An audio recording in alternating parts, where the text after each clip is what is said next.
cric-crac, l'histoire est hors du sac. P'tit a 2 ans. C'est une adorable petite fille qui est très mignonne.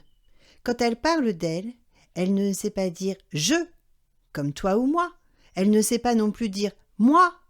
Non, elle dit « p'tit ». C'est bien que maintenant, tout le monde l'appelle P'tit. P'tit a une autre particularité.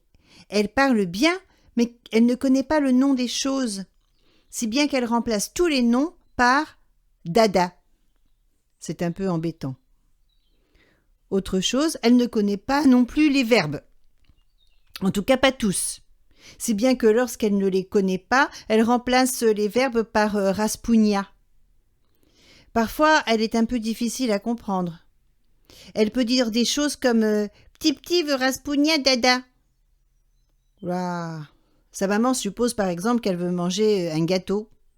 Alors des fois elle tombe juste, mais des fois c'est pas ça du tout. Hein. Non, pas dada, dada. Mais quel dada? Tu veux un bonbon? Non. Un câlin? Je ne comprends pas, dit maman. Dada! Dada!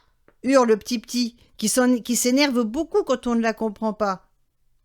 Elle a souvent l'impression que les autres pourraient quand même faire un peu plus d'efforts pour essayer de la comprendre. Montre-moi ce que tu veux, dit maman. Mais P'tit ne montre rien du tout. Ce qu'elle dit, c'est quand même assez clair. Si sa maman ne la comprend pas, ce n'est quand même pas à elle de faire des gestes comme un bébé. À quoi ça servirait de parler alors?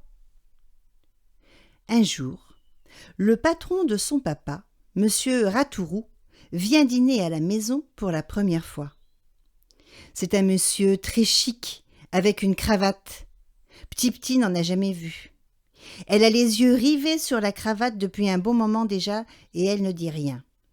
Quand, soudain, « Et c'est ça ?» demande P'tit, car c'est comme ça qu'elle demande le nom des choses. « C'est une cravate », répond le monsieur chic, très gentiment. « Tu peux le dire ? Une cravate. »« Dada !» dit P'tit fièrement. « Oui, c'est presque ça, » dit le monsieur en riant. « Raspounia P'tit, » dit P'tit en tirant sur la cravate. Le monsieur est très gêné, surtout que P'tit vient juste de manger un gâteau au chocolat et elle en a plein les mains. « Raspounia P'tit !» répète P'tit en s'énervant et en tirant de plus en plus fort sur la cravate avec ses mains pleines de chocolat. « Arrête, P'tit, dit maman, qui vient juste de la cuisine avec un plateau chargé de coupes de champagne. Laisse monsieur Ratourou tranquille, enfin. P'tit lâche la cravate. Mais maintenant, la cravate est pleine de chocolat partout. La maman de P'tit, très embêtée, court chercher une serviette avec de l'eau pour nettoyer la cravate. Mais plus elle frotte, plus le chocolat s'étale partout. « Ah !» dit P'tit avec un air dégoûté. « Cacaboudin !»« Ça suffit, dit papa, tu vas aller au lit. »« Oui, elle se couche à quelle heure ?» demande monsieur Ratourou. « Maintenant, dit papa, allez, dis bonne nuit. »« Dada !» dit P'tit en s'approchant, avec sa bouche pleine de chocolat, de la figure de monsieur Ratourou. Et c'est là que tout se passe très vite. Elle attrape d'un seul coup une mèche de cheveux de monsieur Ratourou et elle commence à tirer très fort. Et c'est toute la chevelure de monsieur Ratourou qui lui reste dans les mains. Oh ! C'était une perruque. Et sous la perruque, monsieur Ratourou est chauve comme un œuf. « Dada !» dit P'tit en regardant la perruque. « Coco !» dit-elle en regardant le crâne chauve de monsieur Ratourou qui ressemble à un œuf.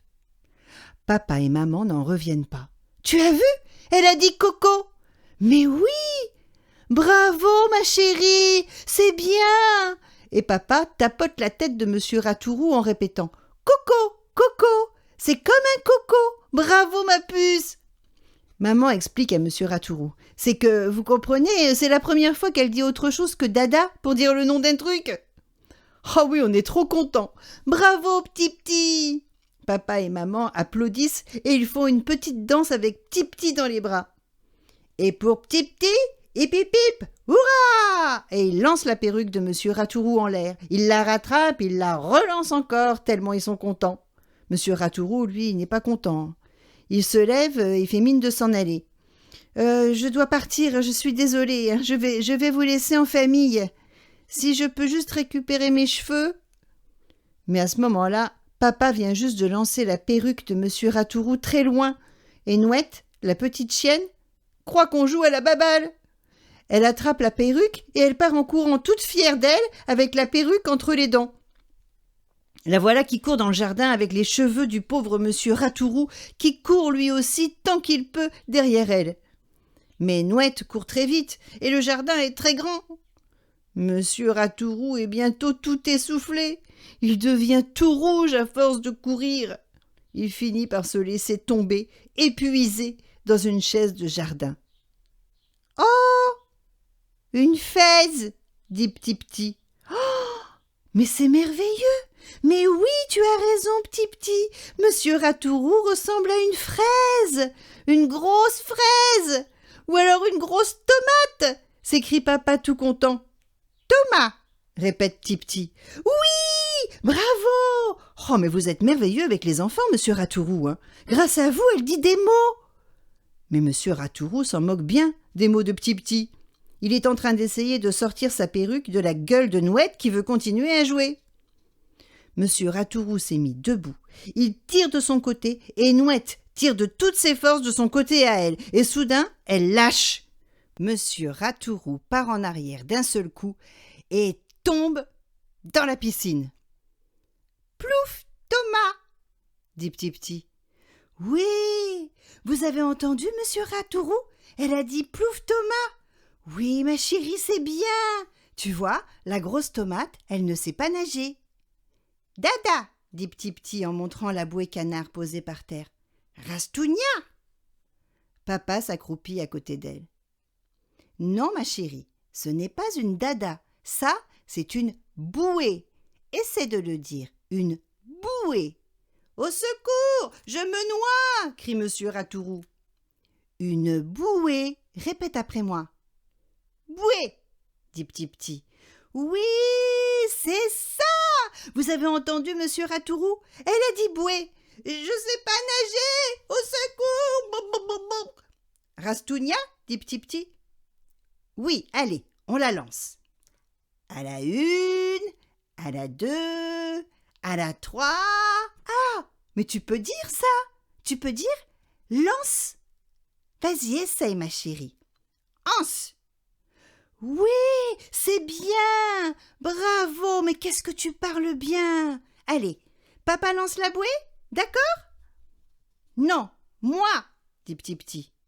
Oh, t'as entendu, chérie? Elle a dit moi. Bon, d'accord, c'est toi, dit papa. Pendant ce temps, Monsieur Ratourou. Glou, glou, glou, glou, glou, au secours, je me noie, au secours. Non, c'est moi, dit Petit-Petit.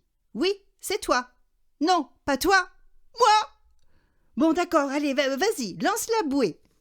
Petit-Petit lance la bouée canard et Monsieur Ratourou l'attrape et revient vers le bord. Il est sauvé, mais il n'a pas l'air content. J'étais en train de me noyer, dit-il. Oh, on est trop content. Petit-Petit a dit plein de nouveaux mots. Maman arrive avec une serviette. Tenez pour vous sécher les cheveux. Pardon, je veux dire, je peux mettre vos cheveux au sèche-linge si vous voulez. Mais Monsieur Ratourou s'en va, furieux. Il n'a même pas goûté à l'apéritif.